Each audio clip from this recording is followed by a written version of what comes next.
The Saudis are reluctant to identify who is behind the attacks. We know the U.S. has openly accused Iran of being behind the drone and cruise missile attacks. I guess the question here is, what does the U.S. do next? Because imposing further economic sanctions doesn't seem like the likely path when we're already pretty much at maximum economic sanctions. Well, first, it's clear there was the Iranians. The number of countries that had the ability to carry this out and the motivation is one. It was them. The problem the United States has is that this administration has been very careful not to use military force as a first option. It's backed off constantly on those, used economic options.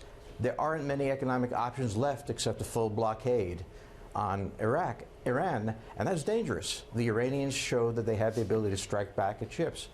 So the United States really isn't certain what to do. It could do a symbolic attack somewhere and hope that it goes away.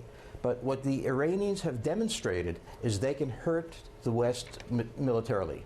The alliance that the U.S. created between Israel, Saudi Arabia, the UAE is now hanging in the balance. Can the U.S. protect that alliance against the Iranian attack?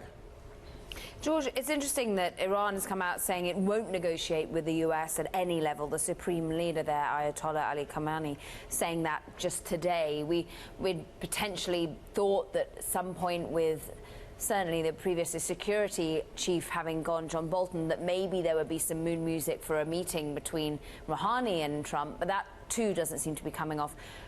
Is negotiation any way forward, or are we going to see the U.S. be forced to act alone here because its allies don't seemingly have no appetite for any sort of military action either? Well, I mean, if they say they don't want negotiations, that means they do, but they don't want to be the ones to go. I mean, when you negotiate something, you're always going to be the one who isn't interested. So pay attention to that very little.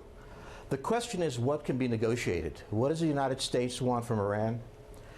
It wants that huge land bridge, Lebanon, Syria, Iraq, that has been created by Iran, dismantled. What do the Iranians want? Respecting the Iranian sphere of influence in this area. The problem with negotiation is that each side wants something that the other can't give. And the problem we have now is that the Iranians have demonstrated in a very sensitive place that it can hit American interests, Saudi interests very, very hard and put the United States in a difficult place. I think Trump, in the end, is going to be pushed to where he doesn't want to go, which is a substantial military strike. I don't think a small